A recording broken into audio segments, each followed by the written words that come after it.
মায়ের সাথে বেয়াদবির কারণে কবরে আযাব হয়।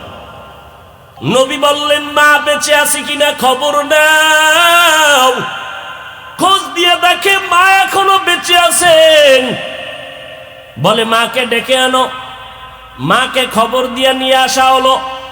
নবীজি নিজে বললেন, আরে আম্মা জান, আপনার যুবক ছেলে মরে গেছে? বলে হ্যাঁ, এই আপনার ছেলের কবর। আমি আখিরি নবী, আল্লাহ আমাকে দেখাইছেন কবরের মধ্যে আযাব হয়, না জানি আপনার সাথে কোনো বেয়াদবি করেছে, আপনি দয়া করে মাফ করে দেন। এবার মা চোখের পানি ছেড়ে কান্না করে বলে, নবীজি আমি মরিয়া গেল এই সন্তানের ক্ষমা দিতে পারবো না, আমারে যেই কষ্ট দিছে আমি কখনো তারে মাপ দিব না। নবী তো দয়ার নবী, মা সন্তানের কি পরিমাণ মোহাব্বত করেন, এর থেকে আরো বেশি মায়া করে আমার নবী। নবী সহ্য করতে না পেরে বলে, মা ক্ষমা করে দাও। বলে না, ক্ষমা হবে না। এমন কি বড় অন্যায় করছে মা তুমি ক্ষমা করবা না? মহিলা ডাক দিয়ে কয়, নবী এই সন্তান উল্টা পাল্টা পথে চলতো, আমি মা তারে মাঝে মাঝে বুঝাইতাম, বারণ করতাম। একদিন আমার সাথে তর্কে জড়াইয়া একটা পাথর উঠাইয়া আমার মাথার উপরে এমন জোরে মেরেছে, আমি বেহুশ হয়ে পড়ে গেছি, রক্তক্ষরণ হয়েছে। আমার সন্তান আমার মাথা ফাটাইয়া রক্ত জড়াইছে, আমি এই সন্তানকে মাফ করব না। নবী বুঝতে পারলেন এই মহিলা তো আযাব দেখে না, যেই কারণে মনের ভিতরে কষ্ট আসে না। নবী বললেন, সাহাবারা আগুন জ্বালাও, লাকড়ি আনো, সন্তানের উঠাইয়া এখানে মায়ের সামনে আমি পুরব। যখন আগুন জ্বালানো হলো, লাকড়ি আনা হলো, তখনই মা ডাক দিয়ে বলে, কান্না করে, নবী খবরদার এই আগুনে জ্বালাবেন আমার সন্তানকে না, আমি মা বরদাস্ত করতে পারবো না, এই আগুনে আমার সন্তানের জ্বালাবেন না। নবী বলেন, এর থেকে হাজার হাজার হাজার পাওয়ার গুণ আগুন হলো জাহান্নামের আগুন। মা এই অবস্থা দেখা বলে, ও নবী আমি আমার সন্তানের মাফ করে দিলাম। নবীজি বলেন, সাথে সাথে তাকায়া দেখলাম কবরের আযাব বন্ধ হয়ে গেছে। ও যুবকেরা, ও বৃদ্ধ বাবাজিরা, ও পর্দার আড়ালের মা বোনেরা, কেমন সন্তান রাখিয়া দুনিয়াতে যাও। ও যুবক, জাহান্নামের ভয়। হযরত ওসমান নবীর 2 মেয়ে বিবাহ করার ভাগ্য অর্জন করেছেন। নবী বলেন, ওসমানের দাম কত? সমস্ত নবীরা জান্নাতে একজন বন্ধু পাবে, আমি মুহাম্মদের জান্নাতে বন্ধু হবে আমার ওসমান। সেই ওসমান কবরের কাছে দিয়ে গেলে হাউমাউ করে চিৎকার দিয়া কাঁদেন। ওসমান আপনি কবর দেখে কাঁদেন কেন? বলে, মানুষ মরার পরে প্রথম ঘাটি হলো কবর, এখানে গিয়া যদি আটকাইয়া যাই আমার জাহান্নাম ছাড়া উপায় নাই, এই ভয়ে কান্না করি। জান্নাতের টিকিট না পাইছেন আপনারা? জান্নাতের টিকিট যেই মাওলা দিয়েছেন, ওই আল্লাহ যদি আবার বেজার হয়ে যায় টিকিট ক্যান্সেল হয়ে যেতে পারে। জান্নাতের সুসংবাদ পাইয়া আবু বকর যদি কাঁদতে পারে, ওমর যদি কান্না করে, ওসমান যদি কান্না করে, ও যুবক একটু চিন্তা করো তোমার আমার নেক আমলের অবস্থা কি। বরং আমি তো বলি রে বাবা, গুনার দিয়ে তাকাইয়া দেখো, গুনার কারণে হাত না পাক, চোখ না পাক, জিহ্বা না পাক, অন্তর না পাক, এই গুনাহ নিয়ে কবরে গেলে কি উপায় হবে বলো? আজকে ঘরের মধ্যে ঘুমাইতে গেলে মশারি টানাও মশার ভয়, ফ্যান চালাও গরমের ভয়। কবরের মধ্যে যেদিন যাইবা, ওই কবরে কই পাইবা মশারি, কই পাইবা ফ্যান? যদি গুনাহ নিয়ে কবরে যাও, 2 পার্শ্বের মাটির চাপ শুরু হবে, কবরে জাহান্নামের আগুন জ্বলবে। মিথ্যা মনে করিও না রে বাবা। কেউ যদি মনে মনে বলো কবরে কোনো আযাব হবেই না, তাহলে আলহামদুলিল্লাহ, তুমিও বাঁচলা আমিও বাঁচলাম। কিন্তু বড় দুঃখ, এমন আশেকে রসুল এই প্যান্ডেলে আছে যারা আজকে ফজর পড়ে নাই, জোহর পড়ে নাই, আসর পড়ে নাই, মাগরিব পড়ে নাই, এশা পড়ে নাই, আছে না নাই? আবার বয়ান শুইনা চলে যাবে, বাসায় গিয়া বিছানায় বসে বা শুয়া শুয়া মোবাইলের দিয়ে তাকাইয়া কবিরা গুনাহ করে করে রাত কাটাবে, ফজরের আগে ঘুমায় পড়বে, নামাজ নাই। যার নামাজ নাই ওর কপালে মাওলার দেওয়া বরকতের রিজিক নাই। ও খাইবে ঠিক কিন্তু কিডনির উপরে আঘাত, ও খাবে ঠিক কিন্তু ওর প্রেসার বেড়ে যাবে, খানা খাবে ঠিক পেটে রোগ বেড়ে যাবে, লিভারে সমস্যা বেড়ে যাবে, বরকত হবে না। ভাইরা আমার, বরকতের রিজিক তিনটা দরজা দিয়ে আসবে। আর একটা দরজা এটা মুসলমান বেঈমান সবার জন্য খোলা, সেটা হলো নিজের প্রচেষ্টার মাধ্যমে রিজিক অন্বেষণ করা। কামাই রুজি করো, কষ্ট করো, ব্যবসা করো, চাকরি করো রিজিকের জন্য, এটা মুসলমানের জন্য খোলা, বেদিনদের জন্য খোলা। ব্যবসা করা ইসলামে নিষেধ না, বরং হালাল। আহাল্লাল্লাহুল বাইআ ওয়া হারামার রিবা। আল্লাহ বলেন আমি ব্যবসাকে হালাল করেছি, সুদ হারাম করেছি। ব্যবসা করো, আমার নবী ব্যবসা করেছেন, আবু বকর ব্যবসা করেছেন, ওমর ব্যবসা করেছেন, হযরত ওসমান ব্যবসা করেছেন, হযরত আলী ব্যবসা করেছেন রাদিয়াল্লাহু আনহুম আজমাইন। চাকরিও তারা করেছেন। ব্যবসা করো, ব্যবসা করা ভালো। তুমি অল্প টাকায় ব্যবসা করো, তুচ্ছ মনে করার কিছু নাই, কারণ যে যতটুকু চেষ্টা করবে আল্লাহ তারে ওই পরিমাণ বরকত দিবে। তবে হালাল ভাবে চেষ্টা করো, আল্লাহ বরকতের রিজিক পৌঁছায় দিবে।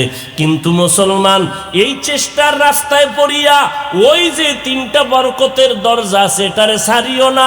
নামাজের পথ ছাড়িয়া, তাকওয়ার পথ বাদ দিয়া, ইস্তেগফারের পথ বাদ দিয়া এরপরে দিনরাত 24 ঘন্টা ব্যবসা বাণিজ্য নিয়ে পড়ে থাকবা, নামাজ নাই, ইস্তেগফার নাই, তাকওয়া নাই, এতে বরকত হবে না, আল্লাহ বেজার হয়ে যাবে।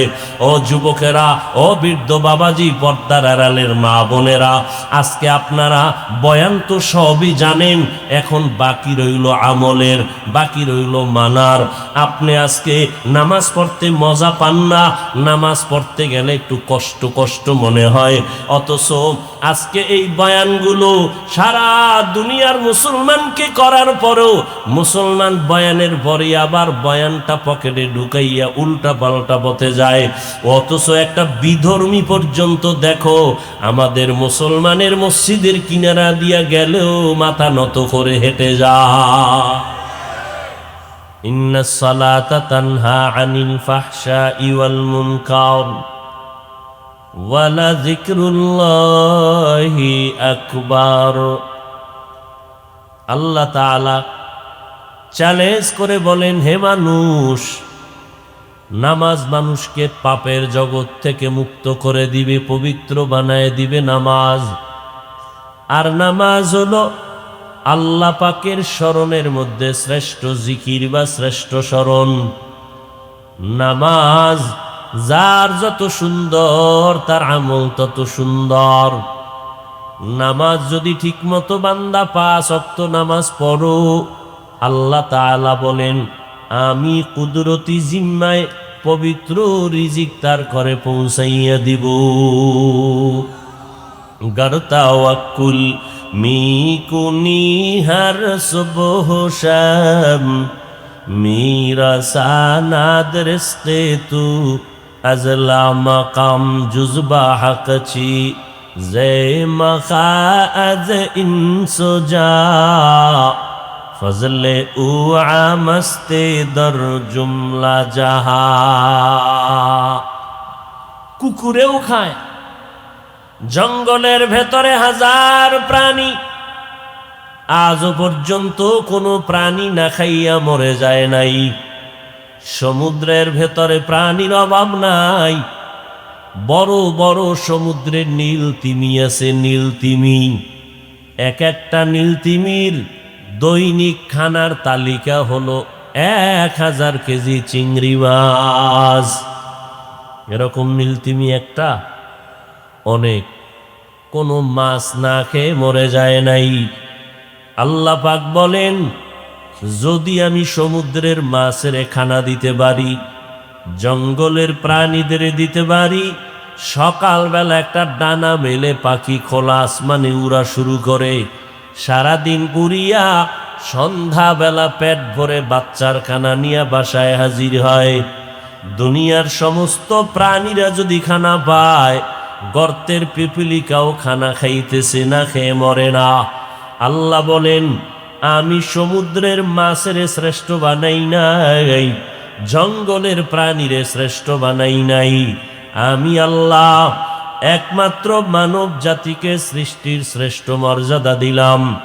সমুদ্রের মাছ না খেয়ে মরে না, কষ্ট পায় না, জঙ্গলের প্রাণীরা না খেয়ে কষ্ট পায় না। সৃষ্টির মধ্যে শ্রেষ্ঠ মানুষ বলো, তুমি না খাইয়া কেন কষ্ট পাও? এর একমাত্র কারণ হলো রিজিকের যেই দরজা আছে, 4টা দরওয়াজা, এই দরজাগুলো না দিয়া তুমি ঢুকো না। আল্লাহ এতটা মোহাব্বত করেন যে 3টা দরওয়াজা শুধু মুসলমানের জন্য রিজার্ভ করে দিয়েছেন। এর মধ্যে প্রথম দরওয়াজার নাম হলো নামাজ। মদিনার নবী বলেন, বাইনাল আবদি ওয়া বাইনাল কুফরি তরকুস সালাহ। মুমিন বান্দা, মুসলমান আর বেধর্মী যারা, এদের মধ্যে ব্যবধান হলো নামাজ। বেঈমানেরা নামাজ পড়ে না, মুমিনেরা কখনো নামাজ ছাড়ে না। সেদিন একজন আল্লাহর বান্দা আলেম আমাকে বলে, হুজুর একটা আমল দেন আমাকে, যাতে করে একটু রিজিকের পেরেশানি দূর হয়। আমি বললাম, অজান্তেই আমি বললাম যে কিচ্ছু দরকার নাই, 5 বেলার নামাজ ঠিক মতো জামাতে পড়ো, রিজিক দৌড়ায় আসবে তোমার কাছে। মাকুন সুসুতি নামাজে পাঞ্জে গানা, ফাওয়াইলুল লিল মুসাল্লিনাল্লাযীনা মুমিনারা ই নামাজে ইমদাদে দা, ইস্তাঈনু আয়াতে কুরআবাখা আয়াতে কদ আফলাহারা ইয়াদেকুন গৌর কুন্দর মানিয়াজ দিল সাদেকুন। আল্লাহ পাক পশুকে ভালো মন্দ যাচাই করার আকল দেন নাই, আল্লাহ দিছেন মানুষকে। মানুষ সৃষ্টির শ্রেষ্ঠ। কেন? 24 ঘন্টা তসবিহ নিয়ে আল্লাহ আল্লাহ করবেন এই জন্য না, অল টাইম আল্লাহর গুণগান তো ফেরেশতারাও করে, ফেরেশতারাও তো করে, কিন্তু ফেরেশতা তো শ্রেষ্ঠ না, শ্রেষ্ঠ তো মানুষ। কেন? ফেরেশতারা অল টাইম আল্লাহর তাসবিহ পড়ে। শুধু ফেরেশতারা না, জমিনের এমন কোন বস্তু নাই, গাছ আল্লাহর তাসবিহ পড়ে, মাছ আল্লাহর তাসবিহ পড়ে, এমন কোন বস্তু নাই। কোরআনের আয়াতে আল্লাহ বলেন, যারা আল্লাহর তাসবিহ পড়ে না। আসমান ও জমিনের মধ্যে সব বস্তু আমার আল্লাহর তাসবিহ পড়ে, কিন্তু মানুষ, তোমাদের আকল নাই বুঝার মতো, তোমরা বুঝবা না। গাছ দাঁড়াইয়া আল্লাহর তাসবিহ পড়ে, মাছ পানির ভিতরে আল্লাহর তাসবিহ পড়ে। এরে নবীরা আশেক, ফেরেশতারা আল্লাহর তাসবিহ পড়ে, 1 সেকেন্ডের জন্য কখনো তাসবিহ বন্ধ করে না, গুনাহও করে না। গুনাহ করবে দূরের কথা, গুনাহ কি জিনিস ফেরেশতারা বুঝেই না। আর মানুষ, তুমি এত দামি, ফেরেশতারা নূরের সৃষ্টি, সব সময় আল্লাহর গুণগান গায়ার পরও শ্রেষ্ঠ না। মানুষ, তুমি এত দামি কেন? বলে, বান্দা তোমার সামনে বেগানা দাঁড়ায় গেছে, তোমাকে ডাকতেছে, মনের আশা পূরণ করবে, তোমার সুযোগ আছে। এরপরেও যদি তুমি আল্লাহর আযাবের ভয়ে তুমি যদি বলো অসম্ভব, আমি গুনার মধ্যে যাব না, কারণ আল্লাহ তাআলা গুনার সাজা বুঝার মতো ক্ষমতা আল্লাহ মানুষকে দিয়েছেন। গুনার মজা কেমন তাও বুঝার ক্ষমতা আল্লাহ মানুষকে দিয়েছেন। মানুষ গুনার মজা পাইয়া সাজার ভয়ে যদি বলে আমি গুনাহ করব না, আল্লাহ কয় নবী জানায় দেন এই মানুষটা শুধু ফেরেশতার মতো না, আমার আদালতে ফেরেশতার থেকেও তার সম্মান অনেক বেশি। ফেরেশতার থেকেও সম্মান বেশি। ফেরেশতারা গুনাহ করবে দূরের কথা, গুনাহ চিনেই না। আর মানুষ তুমি গুনাহ শুধু চিনোই না, গুনাহ করলে মজা কি তাও জানো, মজার পরে সাজাটা কি হবে তাও বুঝো। এই মজা পাইয়া সাজার ভয়ে যারা গুনাহ ছেড়ে দিবে, আল্লাহ বলেন আমি তার মর্যাদা সবার ঊর্ধ্বে দিবে এতটুকু না, আমি তাকে বিনা হিসাবে জান্নাত দিয়ে দিব। আতিনা ফি দারে দুনিয়া না হাসান, আতিনা ফি দারে দুনিয়া না হাসান, আতিনা ফি দারে উকবা না হাসান, ইয়া গিয়াসাল মুস্তাগীসিন ইহদিনা লাফতিখারা বিল উলুমে ওয়াল গিনা। हर गोरी देने को तू तैयार है, जो न मांगे उससे तू बेजार है। রিজিকের দরজা কয়টা? কথা বলেন।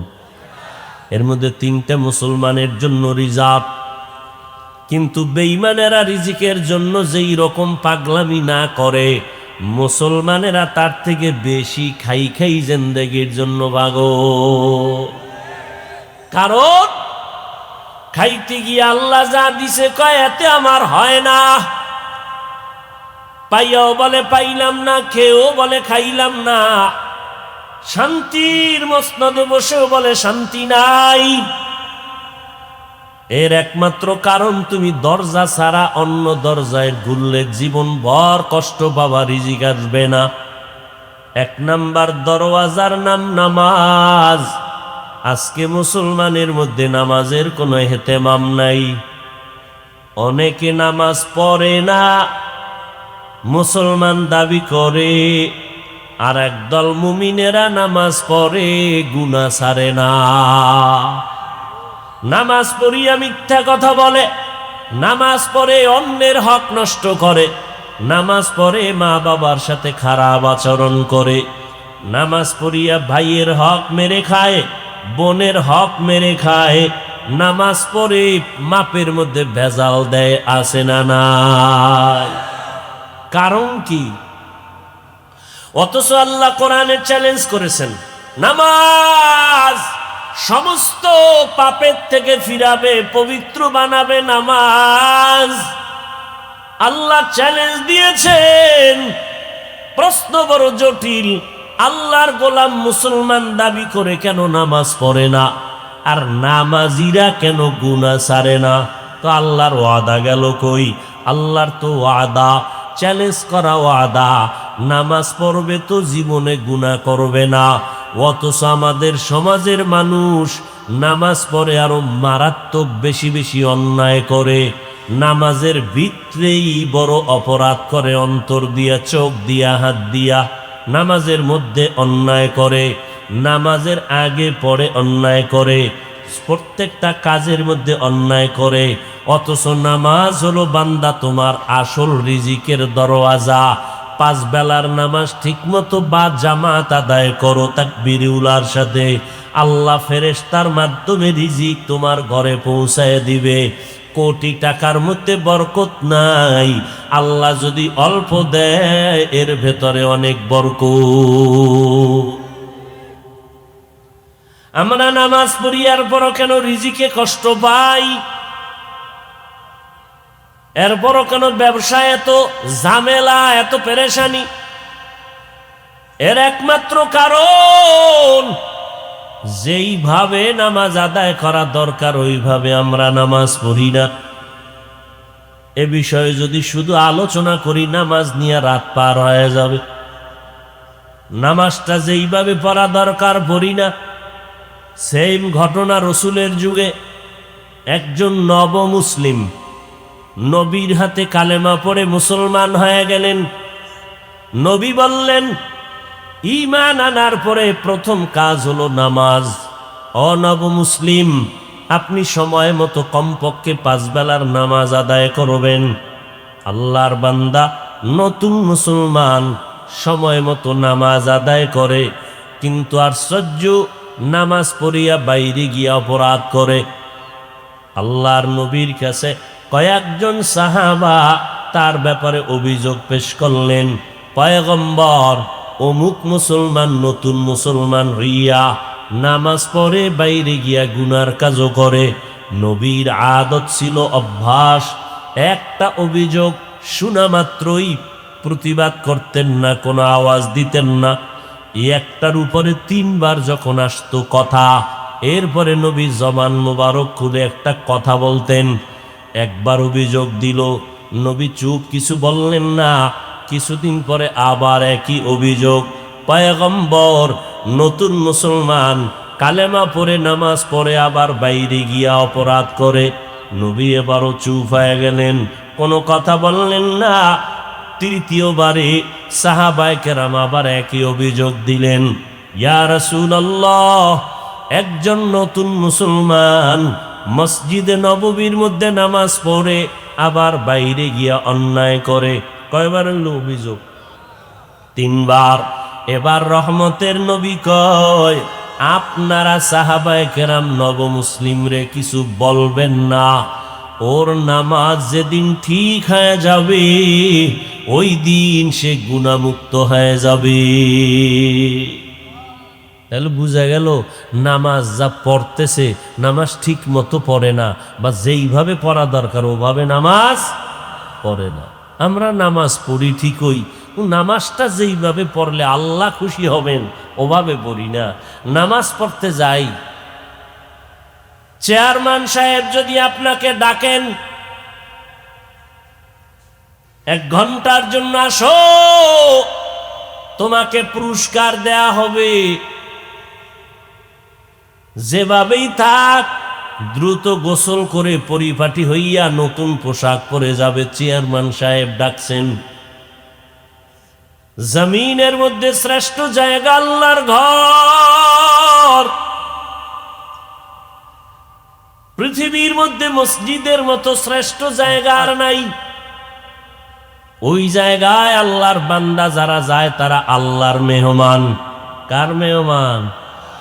আল্লাহর মেহমান হইয়া আল্লাহর ঘরে যায়। পোশাকটা সুন্দর পরে না, গেঞ্জি পরে যায়, গেঞ্জির ভিতরে বাঘ ভাল্লুক বানরের ছবি, আরো কত আজে বাজে লেখা। এই হলো আল্লাহর প্রতি মহব্বত। যেমন মহব্বত তেমন ফলাফল। ভাইরা আমার, এজন্য নবী বললেন, নব মুসলিমের নামাজ হয় কিন্তু গুনাহ ছাড়ে না। কেন? বলে নামাজ যেদিন ঠিক হবে সেদিন সে গুনাহমুক্ত হয়ে যাবে। নামাজ যেইভাবে পড়া দরকার ওইভাবে পড়ি না, নামাজ ভঙ্গ হয়ে যায় 19টা কারণে। এর মধ্যে প্রথম কারণ, যদি কেরাত অশুদ্ধ হয় নামাজ হবে না। কয়জন আল্লাহর বান্দা চিন্তা করে দেখছি আমার আলহামদু সূরাটা শুদ্ধ হয় কিনা, আত্তাহিয়াতু পরিশুদ্ধ হয় কিনা, কোনো খবর নেই। বরং ইমাম সাহেবের পেছনে নামাজ পড়ে, আজকে জুমাবার, মসজিদে ঢুকছেন, খতিব সাহেব বয়ান করলেন, সময় পেয়েছে তো আগে 4 রাকাত পড়েছে, সালামটা ফিরানো মাত্র দৌড়। সালামের পরে যে আরো 4 রাকাত পড়তে হবে, না পড়লে গুনাহ হবে। খবর নাই, সালাম ফিরাইতে না ফিরাইতে খতিব সাহেব পেছনে তাকায় দেখে 3 তলা মসজিদ খালি।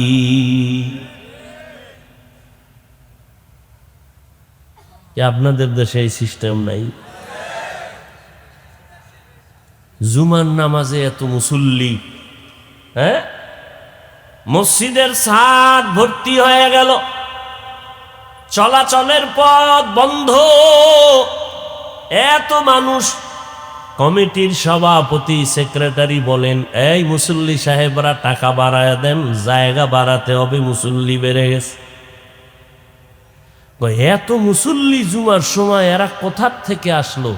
সব কাওরান বাজার থেকে আসছে। কি বলেন? এলাকারই যদি হয় তারা ফজরের সময় কইছিল মসজিদে কেন আসে নাই? আবার জুমার সালাম ফিরাইয়া চলে গেল, আসরের সময় কই? অথচ যাকেই জিজ্ঞাসা করব, ভাই নামাজ কয় ওয়াক্ত? কয় 5। লাগবে নি? কাহা কতদিন? কয় প্রতিদিন। মাঝে মাঝে 2-1 ওয়াক্ত না পড়লে সমস্যা হবে নি? বলে হবে। সব জানুরে যুবক, তোমার মতো যুবক যেই আলী মাত্র 10 বছর বয়সে রসুলের হাতে কালেমার পতাকা ধরলেন, আল্লাহ তাআলা আলীকে তো মর্যাদা দান করেছেন।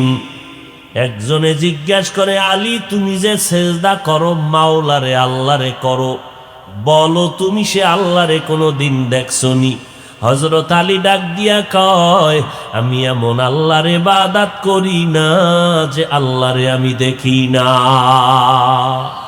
তেরা আয়না আলো মে রঙ্গ বু হে, তেরা আয়না আলো মে রঙ্গ বু হে, जिधर देखता हो उधर तू ही तू है।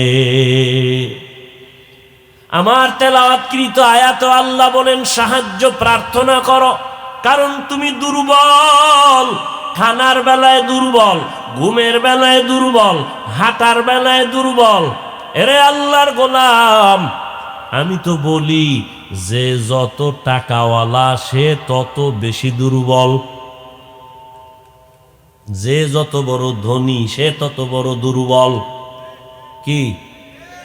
গরিব মানুষ জামা ময়লা লাগছে একা ধুইয়া নিছে, ধনী নিজের জামা কাপড় নিজে ধুইতে পারে না। কই ফকিন্নির মাইয়া বলা, তাড়াতাড়ি আমার জামাটা ধুইয়া দে, বেতন নে। যদি গরিবের মাইয়া বলারা কয় বড় লোকের বাড়ি কাজ করব না, বড় লোকের টাইলস মোজাইক করা 5 তলা বিল্ডিংটা গরুর গোয়াল ঘর হয়ে যাবে 1 মাসের ভেতরে। বড় লোক গরিব বা রাস্তা দিয়ে হাঁটে, রিক্সায় হাঁটে, রিক্সা ডিস্টার্ব হাইটে গেছে, বড় লোকের প্যারাডো গাড়ি, ড্রাইভার এক গরিবের ছেলে। হঠাৎ গাড়ি নষ্ট হয়ে গেল, ড্রাইভার বলে, স্যার গাড়ি ডিস্টার্ব হয়ে গেল, এখন আর চলার উপায় নাই। আল্লাহর বান্দা বড় লোক জায়গায় বসে থাকবে, সামনেও যেতে পারবে না, পিছনেও যেতে পারবে না, হাঁটতে পারে না। কি পরিমাণ দুর্বল! আল্লাহ বলেন, আমি তোমাদের দুর্বল করে বানাইছি, অতএব সাহায্য ছাড়া চলতে পারবা না। তবে সাহায্য তুমি উল্টা দরজায় চাইলে হবে না, সাহায্য যদি চাও আমার মাওলার কাছে চাইতে হবে। কারণ দুনিয়ার কারো কাছে যদি সাহায্য চাও, সব হলো স্বার্থপর, নিজের স্বার্থে আঘাত লাগলে তোমারে চিনে না। দুনিয়ার সবাই অভাবী। এই সোনার বাংলায় তাকাইয়া দেখছো, স্বার্থের টানে মা বাবা সন্তানের জবাই করে ফেলেছে, সন্তান মা বাবারে জবাই করেছে, ভাই ভাইকে জবাই করেছে। ঠিক নি?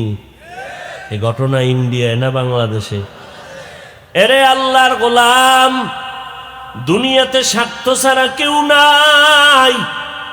স্বার্থ যদি খুঁজা দেখো মোটেও নাই, একজনের মধ্যে পাইবা, তিনি হলেন আমার আল্লাহ। ওই আল্লাহ কয় সাহায্য চাও, রাস্তা 3টা তোমাদের জন্য রিজার্ভ। 4 রাস্তা আছে রিজিকের, এর মধ্যে 3টা তোমাদের জন্য মুমিন। 1 নাম্বার রাস্তার নাম হলো নামাজ। ইস্তাঈনু বিস-সাবরি ওয়াস-সালাহ। 1 নাম্বার রাস্তা নামাজ। ধৈর্যের সাথে নামাজের মধ্যে দৌড়াও, আমি আল্লাহ সাহায্যের রাস্তা খুলে দিব। নামাজ যার যত সুন্দর তার আমল তত সুন্দর, তার আখলাক তত সুন্দর, তার লেনদেন তত সুন্দর। যত বড় হুজুর হোক না কেন, যদি দেখেন উল্টা পাল্টা, এর একমাত্র কারণ নামাজে উল্টা পাল্টা হওয়ার কারণ। নামাজ 5 ওয়াক্ত নামাজ কম্পালসরি পড়ো, রিজিক অল্প আসবে কিন্তু বরকত অনেক বেশি হবে। আল্লাহ যদি রিজিকে বরকত নাই দিতেন, তাহলে এই মাদ্রাসায় পড়ায় মসজিদের ইমাম সাহেব অল্প টাকা দিয়ে কেমনে চলে? আল্লাহ বরকত দেয়, এজন্য চলে। 1 নাম্বার রিজিকের রাস্তার নাম নামাজ। নামাজের মাধ্যমে রিজিক তালাশ করো। 2 নাম্বার রাস্তার নাম ইস্তেগফার। বেশি বেশি ইস্তেগফারের আমল করো। আল্লাহর নবী বলেন, ইস্তেগফারের আমল যদি করো, আল্লাহ তাআলা এমন জায়গা দিয়া তোমার রিজিক দিয়া দিবেন, তুমি জানতেও পারবা না কোথা থেকে আসছে। ইস্তেগফারের আমল কমপক্ষে 300 বার আস্তাগফিরুল্লাহাল আযীম, আস্তাগফিরুল্লাহাল আযীম, আস্তাগফিরুল্লাহাল আযীম। কয়শো বার? 300 বারে 3 দিন লাগবে পড়তে, মাত্র 5-10 মিনিটের বেশি লাগবে না। 5 মিনিটে 300 বার ইস্তেগফার পড়ো। যার আমল নামায় যত বেশি ইস্তেগফার থাকবে, কিয়ামতের ময়দানে আল্লাহ তাকে জান্নাতের দরজা তত তাড়াতাড়ি খুলে দিবেন। ইস্তেগফার বড় দামি। আমার নবীর কোনো গুনাহ নাই, আছে? এই যুবকেরা বলো, নবীর গুনাহ আসেনি? কারণ একথা বারবার আপনাদের ওয়াদা করতে হবে, সমস্ত নবীরা বেগুনা মাসুম। কারণ এই জমিনের মধ্যে কিছু মুনাফিক, এরা বলে নবীরা অপরাধ করেছেন। আহলে সুন্নাত ওয়াল জামাতের বিশুদ্ধ আকীদা, সমস্ত নবীরা বেগুনা মাসুম। আমার নবীর কোনো গুনাহ নাই, আমার নবীর দুনিয়ার কোনো লোভ নাই। আমার নবী এত পবিত্র নবী, সেই নবীও প্রতিদিন 70 বার ইস্তেগফারের আমল করেছেন। রিজিক লাগবে নি? ও ভাই, রিজিক লাগবে নি? তা রিজিকের দরজা দিয়ে রিজিক খুঁজতে হবে, না হয় বরকতওয়ালা রিজিক পাবেন না। নামাজের দরজা দিয়া রিজিক খুঁজো, ইস্তেগফারের আমল দিয়া রিজিক খুঁজো। আরবের ভেতরে একজন ধনাঢ্য নারী, বড় ধনী নারী, রাস্তা দিয়ে যায়, উম্মে জাফর তার নাম। যাওয়ার পথে 2 পার্শ্বে 2 ভিক্ষুক, অন্ধ, চোখে দেখে না। 2 জনে চিল্লাইয়া ভিক্ষা চায়। একজনে ভিক্ষা চাওয়ার হেডিং দেয়, ও দয়ার মালিক, তুমি মেহেরবানি করে তোমার ফজল ও করমে রিজিকের ব্যবস্থা করো। আর এক পার্শ্ব থেকে আর এক অন্ধ কয়, উম্মে জাফরের বরকতে তুমি রিজিক দাও। উম্মে জাফর, জাফরের মা বড় ধনী, তার মাধ্যমে রিজিক দাও। উম্মে জাফর ধনী নারী, 2 অন্ধকে ভিক্ষা দেয়। ওই যে কয় আল্লাহ তোমার ফজলে রিজিক দাও, তারে 2 টাকা দিয়া চলে যায়। আর যে কয় উম্মে জাফরের মাধ্যমে রিজিক দাও, তারে একটা বুনা মুরগির গোশত দিয়া চলে যায়। বুনা একটা মুরগি দেয়। এইভাবে দিতে দিতে 10 দিন পর একটা পরীক্ষা নিল। উম্মে জাফর, আমি যে তোমাদের ভিক্ষা দেই তার পরীক্ষাটা নেই। যে উম্মে জাফরের মাধ্যমে রিজিক চায়, এই অন্দরে সে আবার করে কি, আমি মুরগি দিয়া কি করুম, ওরে 2 টাকা দেয়, আমি মুরগিটা ওর কাছে বিক্রি করি, 2 টাকা নিয়ে যাই। মুরগি বিক্রি করে, বুনা মুরগি, 2 টাকা নিয়ে যায়। 10 দিনে কয় টাকা হয়েছে বলেন? 20 টাকা হয়েছে। উম্মে জাফর যারে মুরগি দেয় তারে কয় তোমার কাছে 100 টাকা আছে, কই দাও? অন্ধ কয় লা হাওলা ওয়ালা কুওয়াতা ইল্লা বিল্লাহ, আমার কাছে 1 টাকাও নাই, পাইছি মুরগি 2 টাকায় বিক্রি করেছি। উম্মে জাফর কয় কপাল বড় খারাপ, এটাই মাওলায় দেখায় যারা মাওলার মাধ্যমে রিজিক চায় তাদের রিজিক যদি অল্প কিন্তু বরকত। আর তুমি উম্মে জাফরের মাধ্যমে চাইছো, তোমার রিজিকে বরকত নাই। বলে কেমনে? কয় আমি যে বুনা মুরগি দিছি তার ভেতরে 10 টাকা ঢুকাইয়া তারপরে দিয়েছি।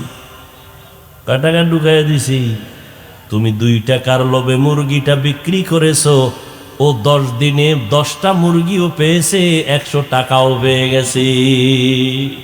গর্তাওয়াকুল মিকুনি হর সুবহ শাম মিরাসানাত রিজকে তু আজলাম কম জুজবা হকচি জেম খাজ ইনসুজা ফজলে উ আমস্তে দর জুমলা জাহা। রিজিকের 3 নম্বর দরওয়াজার নাম তাকওয়া। ওয়ামান ইয়াত্তাকিল্লাহ, যারা আল্লাহরে ভয় করবে, আল্লাহ বলেন আমি তার জন্য কুদরতি ভাবে রিজিকের দরজা খুলে দিব। আল্লাহর ভয় তাকওয়া। তাকওয়া মানে বেশি বেশি জিকির করা না, বেশি বেশি নেক আমল করা না। তাকওয়া মানে হলো বেশি সওয়াবের কাজ করার নাম তাকওয়া না। তাকওয়ার মানে হলো গুনাহ থেকে নিজেকে বাঁচাইয়া রাখো, তার নাম হলো তাকওয়া। এরে নবীর উম্মতের দল, বয়ান শুনলে সারা রাত করা যাবে, শোনা যাবে, আমলের খাতা যদি শূন্য হয় কি লাভ হবে? এই কোরপাই স্কুলের ময়দান, এত মুসলমান, কিন্তু বড় দুঃখ এমন আশেকে রসুল এই প্যান্ডেলে আছে যারা আজকে ফজর পড়ে নাই, জোহর পড়ে নাই, আসর পড়ে নাই, মাগরিব পড়ে নাই, এশা পড়ে নাই। আছে না নাই? আবার বয়ান শুইনা চলে যাবে, বাসায় গিয়া বিছানায় বসে বা শুয়া শুয়া মোবাইলের দিয়ে তাকাইয়া কবিরা গুনাহ করে করে রাত কাটাবে, ফজরের আগে ঘুমায় পড়বে, নামাজ নাই। যার নামাজ নাই ওর কপালে মাওলার দেওয়া বরকতের রিজিক নাই। ও খাইবে ঠিক কিন্তু কিডনির উপরে আঘাত, ও খাবে ঠিক কিন্তু ওর প্রেসার বেড়ে যাবে, খানা খাবে ঠিক পেটে রোগ বেড়ে যাবে, লিভারে সমস্যা বেড়ে যাবে, বরকত হবে না। ভাইরা আমার, বরকতের রিজিক 3টা দরজা দিয়ে আসবে। আর একটা দরজা এটা মুসলমান বেঈমান সবার জন্য খোলা, সেটা হলো নিজের প্রচেষ্টার মাধ্যমে রিজিক অন্বেষণ করা। কামাই রুজি করো, কষ্ট করো, ব্যবসা করো, চাকরি করো রিজিকের জন্য, এটা মুসলমানের জন্য খোলা, বেদিনদের জন্য খোলা। ব্যবসা করা ইসলামে নিষেধ না, বরং হালাল। আহাল্লাল্লাহুল বাইআ ওয়া হারামার রিবা। আল্লাহ বলেন আমি ব্যবসাকে হালাল করেছি, সুদ হারাম করেছি। ব্যবসা করো, আমার নবী ব্যবসা করেছেন, আবু বকর ব্যবসা করেছেন, ওমর ব্যবসা করেছেন, হযরত ওসমান ব্যবসা করেছেন, হযরত আলী ব্যবসা করেছেন রাদিয়াল্লাহু আনহুম আজমাইন। চাকরিও তারা করেছেন। ব্যবসা করো, ব্যবসা করা ভালো। তুমি অল্প টাকায় ব্যবসা করো, তুচ্ছ মনে করার কিছু নাই। কারণ যে যতটুকু চেষ্টা করবে আল্লাহ তারে ওই পরিমাণ বরকত দিবে। তবে হালাল ভাবে চেষ্টা করো, আল্লাহ বরকতের রিজিক পৌঁছায় দিবে। কিন্তু মুসলমান এই চেষ্টার রাস্তায় পড়িয়া ওই যে 3টা বরকতের দরজা আছে এটারে ছাড়িও না। নামাজের পথ ছাড়িয়া, তাকওয়ার পথ বাদ দিয়া, ইস্তেগফারের পথ বাদ দিয়া এরপরে দিনরাত 24 ঘন্টা ব্যবসা বাণিজ্য নিয়ে পড়ে থাকবা, নামাজ নাই, ইস্তেগফার নাই, তাকওয়া নাই, এতে বরকত হবে না, আল্লাহ বেজার হয়ে যাবে। ও যুবকেরা, ও বৃদ্ধ বাবাজি, পর্দার আড়ালের মা বোনেরা, আজকে আপনারা বয়ান তো সবই জানেন, এখন বাকি রইল আমলের, বাকি রইল মানার। আপনি আজকে নামাজ পড়তে মজা পান না, নামাজ পড়তে গেলে একটু কষ্ট কষ্ট মনে হয়, অথচ আজকে এই বয়ানগুলো সারা দুনিয়ার মুসলমানকে করার পরেও মুসলমান বয়ানের পরে আবার বয়ানটা পকেটে ঢুকাইয়া উল্টা পাল্টা পথে যায়। অথচ একটা বিধর্মী পর্যন্ত দেখো আমাদের মুসলমানের মসজিদের কিনারা দিয়া গেলেও মাথা নত করে হেঁটে যায়, আর আমরা মসজিদের পার্শ্বে দিয়া বিড়ি টেনে টেনে মুসলমানের বাচ্চা হেঁটে যায়, নামাজ লাগে না, কয় এত নামাজ দিয়া কি হবে। আবার একদল বড় চালাক, দুর্দান্ত চালাক বলে নামাজ না পড়লে কি হবে, আমাদের দিল পরিষ্কার আছে, এত নামাজ লাগে না, তুমি নামাজ পড়ে কি পেয়েছো। এরে যুবক, আল্লাহর গোলাম, কয়দিন আর বাহাদুরি করবি? নমরুদের মতো বাহাদুর তো হতে পারো নাই, ফেরাউনের মতো হতে পারো নাই, কারুনের মতো হতে পারো নাই। এই বাহাদুরদেরকে আল্লাহ পাক ধ্বংস করে দিয়েছেন। এই মহামারী করোনা গেল, চোখের সামনে কত তাজা তাজা প্রাণ চলে গেল। ঢাকার শহরে যমুনা গ্রুপের মালিক, কত হাজার কোটি টাকার মালিক, করোনায় যখন আক্রান্ত করে ফেললো, ডাক্তারকে বলে কত হাজার কোটি টাকা চাও, নাও, আমারে সুস্থ করে দাও। আজকে 3টা সাদা কাফনের বাসিন্দা হয়ে কবরে চলে গেল, আর তার রেখে যাওয়া সম্পদগুলো পড়ে রইল, সাথে কিছুই নিয়ে যাইতে পারলো না। সুন্দর দামি কাপড়ের শার্ট প্যান্ট নিয়ে যেতে পারলো না। এর যুবক, মদিনার নবী বলছেন, যুবকের দ্বারা আমার খেদমত, ইসলামের উপকার বেশি হয়েছে। ও যুবক, আজকে সেই নবীর উম্মত হয়ে তুমি কোথায় যাও? আমার নবী তো তোমাকে বলে নাই ব্যবসা ছেড়ে দাও, চাকরি ছেড়ে দাও, লেখাপড়া ছেড়ে শুধু তসবিহ টানো, তা তো বলে নাই। ব্যবসাও করো, চাকরিও করো, লেখাপড়া করো, বাধা নাই। ডাক্তারি বড় বাধা নাই, ইঞ্জিনিয়ারিং বড় বাধা নাই, স্কুল কলেজে বড় বাধা নাই। তবে নবীর তরিকা মতো চলো, মা বাবার দোয়া নিয়ে চলো। ও বাবা, নবীর তরিকা মেনে চলো, উলামায়ে কেরামের পরামর্শ নিয়ে চলবা, মা বাবার দোয়া নিয়ে চলবা। কারণ মা বাবার দোয়া ছাড়া তুমি কোনোদিন আগাইতে পারবা না। মা বাবার দোয়া ছাড়া টাকার মালিক হতে পারো নাই, গাড়ি বাড়ির মালিক হতে পারো নাই। মা বাবার দোয়ার কারণেই তো আল্লাহ তোমাকে এ পর্যন্ত সুস্থ রেখেছেন। ওই মা বাবার দোয়া নিয়ে চলো। স্কুলে পড়ো, কলেজে পড়ো, তোমার আমার মতো কত সন্তান, তাকায় দেখো যুবক, স্কুল কলেজে ভরিয়াও 5 বেলার নামাজ পড়ে, আছে না নাই? আল্লাহ তোমাকে বিবেক দিয়েছে, বিবেকটাকে একটু প্রশ্ন করো। তোমার মতো যুবক স্কুল কলেজে পড়িয়া যদি নামাজ পড়ে, বলো তুমি কেন পারবা না? মনে মনে ভাবতেছো হুজুরদের কথা মিথ্যা, কোরআন মিথ্যা। না রে বাবা, এখনো যদি একটা ভুল পারলে বের করে দিতে পারো, দাড়িটা কেটে ফেলবো, নামাজ বাদ দিয়ে দিব, প্যান্ট শার্ট টাই লাগায় রাস্তায় গান বাজনা শুরু করব। না রে বাবা না। 1500 বছর পর্যন্ত বড় বড় পণ্ডিতেরা কোরআনের ভুল বের করার অপচেষ্টা করিয়া ব্যর্থ হয়ে গেল, কেউ পারে নাই। ও আল্লাহর বান্দারা, কোরআন সত্য, হাদিস সত্য। কেমন একজন নবী পাইছো চিনো না? কেমন আবার নবী, যেই নবীর 63 বছর হায়াতে একটা মিথ্যা কথা বলেন নাই। একজন নেতার নাম পারলে বল, যেই নেতা মিথ্যা বলে না। আমার নবী একজন মাত্র নবী, একজন মাত্রই মনীষী, যেই নবীর 63 বছর হায়াতে একটা মিথ্যা কথা ভুলেও কখনো বলেন নাই। নবী কোনোদিন জবানের ব্যবহার দিয়ে কাউকে কষ্ট দেন নাই। নবী কারো উপরে আক্রমণ করেন নাই। আমার নবী কাউকে কষ্ট দেন নাই। এর যুবক, ওই নবীর উম্মত হইয়া কেমন একজন নবী পেয়েছো? ওই নবীর উম্মত তুমিও আমিও, ওই আল্লাহর বান্দা তুমিও আমিও। আজকে আমি টুপি মাথায় না দিলে বড় লজ্জা লাগে, আর তুমি নবীর আশিক, টুপি মাথায় দিতে বড় লজ্জা লাগে। আজকে আমি নামাজ না পড়লে লজ্জা লাগে, তোমার কাছে নামাজ পড়তে বড় লজ্জা লাগে। আজকে আমি পর্দা না করলে লজ্জা লাগে, আর তোমার কাছে পর্দা করতে লজ্জা লাগে।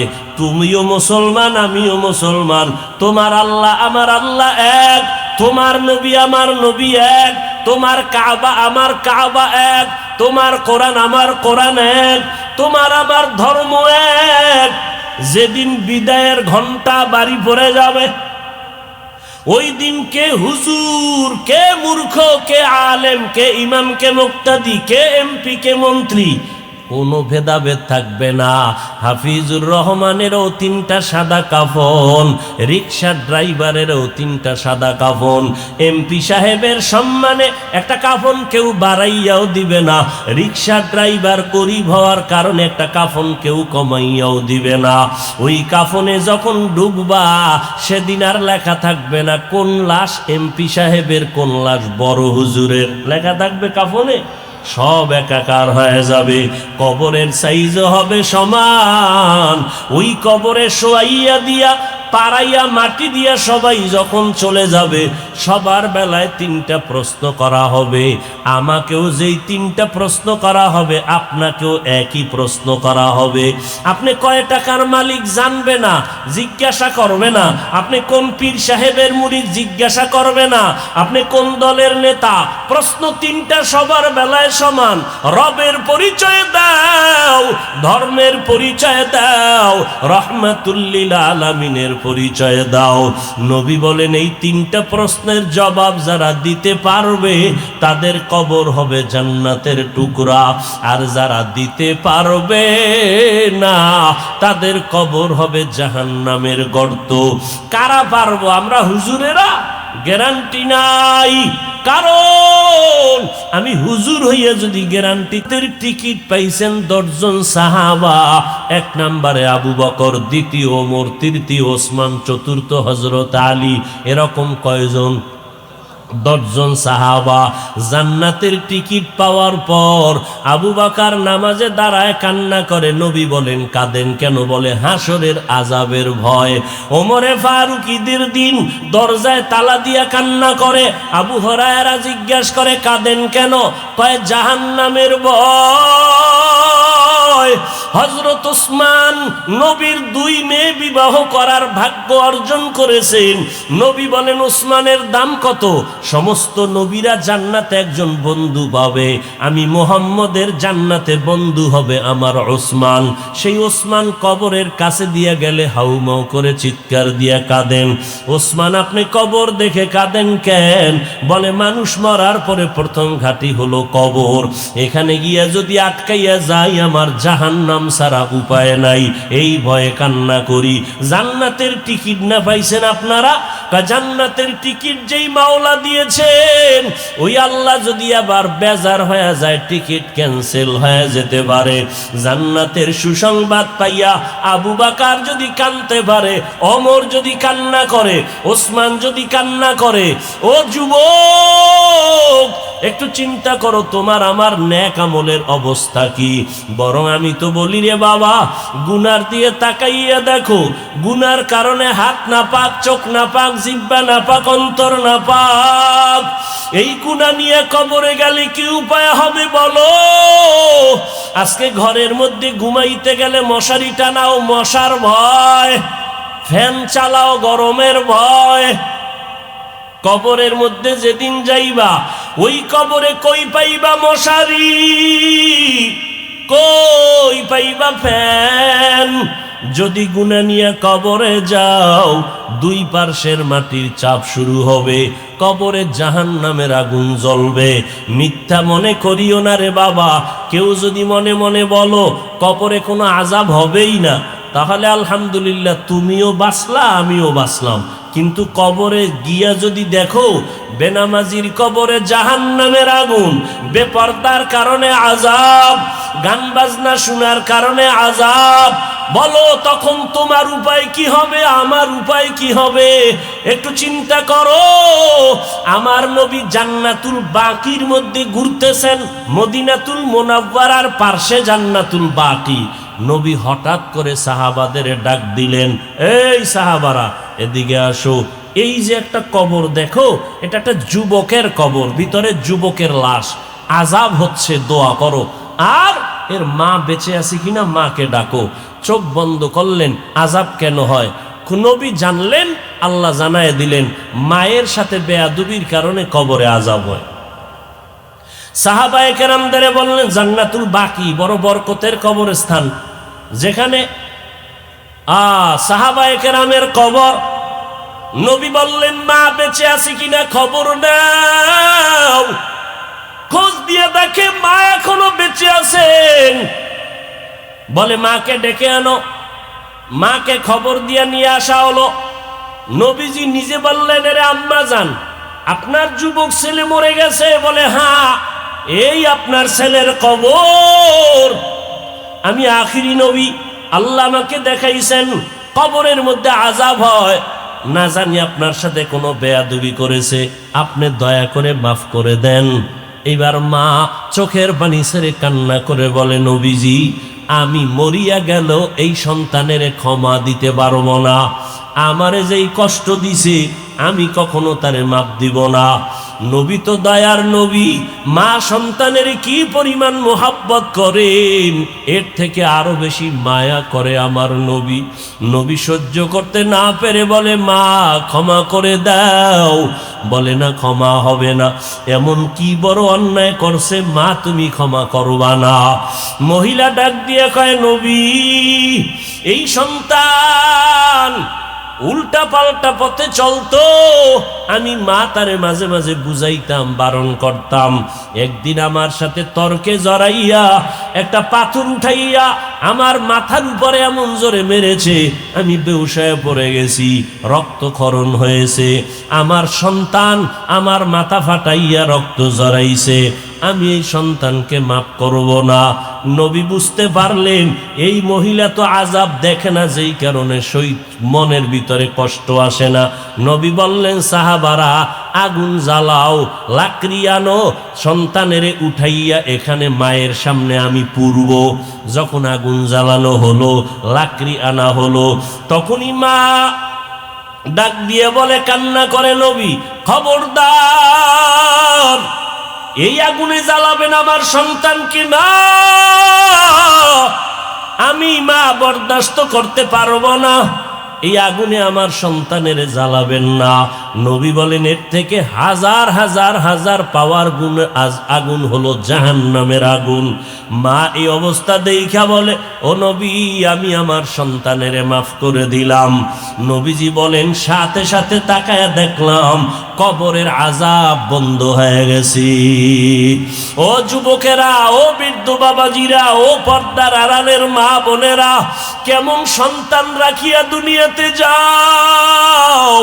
ও যুবক, ওই মা বাবারে পাইয়াও কি তুমি দোয়া নিতে পারো না রে বাবা? ওই মা বাবার দোয়ার কারণে আজকে চেয়ারে বসলাম। ওই মা বাবার দোয়া না থাকলে তুমি পরীক্ষায় ভালো নাম্বার পাইতা না। ওই মা বাবার থেকে দোয়া নাও, এখনো সময় আছে। আজকে তোমার মতো যুবক হইয়া স্কুল কলেজে পড়ে চাকরি করে 5 বেলার নামাজ পড়ে তুমি কেন পারো না? মোনাজাতে অনেকে কান্না করে, তোমার চোখে কেন পানি নাই? একমাত্র কারণ তোমার উপরে গুনার কারণে আল্লাহ বেজার। এখনো সময় আছে, তওবা করো। মা বাবা থাকলে বাসায় গিয়া মায়ের থেকে দোয়া নাও। মা যদি মাথায় হাত দিয়া দোয়া করে আরশে আজিমে কবুল হয়ে যাবে। আল্লাহর কাছে মনে মনে তওবা করো আর বলো, হে আল্লাহ, আমার মতো যুবক যদি স্কুল কলেজে পড়িয়া নামাজ পড়ে আমি কেন পারি না? ও আল্লাহ, আজকে থেকে তওবা করলাম, আর নামাজ ছাড়বো না, বেপরদায় চলবো না, আর দাড়ি কাটবো না, মা বাবারে কষ্ট দিব না, ওলামায়ে কেরামের পরামর্শ নিয়ে চলবো, নবীর তরিকা মেনে চলবো, দেশ ও জাতির বিরুদ্ধে কোনো ষড়যন্ত্র লিপ্ত হব না। ও আল্লাহ, শয়তানের ধোকায় পড়ে গুনাহ করেছি, গুনার খবর আমার আপনজনেরা জানে না। ও আল্লাহ, যদি আপনজনেরা জানতো, কেউ সম্মানের নজরে দেখতো না। আল্লাহ, আপনি জানার পরও রাগ করিয়া গুনার কারণে পানি বন্ধ করেন নাই, বাতাস বন্ধ করেন নাই, খানা বন্ধ করেন নাই। ও আল্লাহ, আজকে তওবার নিয়ত করেছি, মরিয়া গেলে যাব। হায়াতের মালিক আল্লাহ আপনি, রিজিকের মালিক আল্লাহ আপনি। আজকে থেকে আর নামাজ ছাড়বো না, বেপরদায় চলবো না, নবীর তরিকার বাহিরে চলবো না, ওলামায়ে কেরামের বিরোধিতা করে গুনাহগার হব না, নবীর তরিকা মেনে চলবো, দেশ ও জাতির বিরুদ্ধে ষড়যন্ত্রে লিপ্ত হব না। ও আল্লাহর বান্দারা, এই জমিনের ভিতরে পাথরওয়ালা দিলওয়ালা কিছু মানুষ আছে। আবু জাহাল নবীকে 13টা বছর দেখলো, বয়ান শুনলো, কালেমা পড়লো না। আবার ওমরের মতো বান্দা তরবারি নিয়ে নবীর গর্দান কাটতে আসিয়া কালেমা পড়ে মুসলমান হয়ে গেল। এই জমিনে কিছু পাথরওয়ালা দিল আছে, যারা আবু জাহালের মতো পাথর অন্তর নিয়ে বসে, কোনো বয়ানে দিলটা নরম হয় না, তওবাও নসিব হয় না। আর একদল গুনাহগার ওমরের মতো ময়দানে ঢুকে হঠাৎ করিয়া তওবার দরজায় এসে চোখের পানি ছেড়ে কান্না করে আর বলে, জীবনে কি করলাম, মরিয়া গেলে কেউ আমার নাম নিবে না। যদি অপরাধী হইয়া মরে যাই, মানুষ আমার মরণে খুশি হয়ে যাবে, আমার কবরে থুতু নিক্ষেপ করবে, কেউ দোয়া করবে না। আর যদি ভালো আমল নিয়ে যাইতে পারি, আদর্শ নিয়ে যাইতে পারি, দুনিয়ার সবাই আমার কথা স্মরণ করবে, দোয়া করবে। ও আল্লাহ, আজকে থেকেই তওবা করে ফেললাম। ও ওমরের অন্তরওয়ালা ভাইরা, যাদের দিলটা নরম, গুনার কথা স্মরণ করিয়া খাঁটি অন্তরে তওবার নিয়ত করতে পারবেন, মরিয়া গেল আর নামাজ ছাড়বেন না, নবীর তরিকার বাইরে চলবেন না। এমন পাক্কা নিয়ত যদি হয়, অন্তরে যদি কোনো দুর্বলতা না থাকে, খাঁটি তওবার নিয়তে দুটো হাত আমার আল্লাহকে দেখায়া দেই।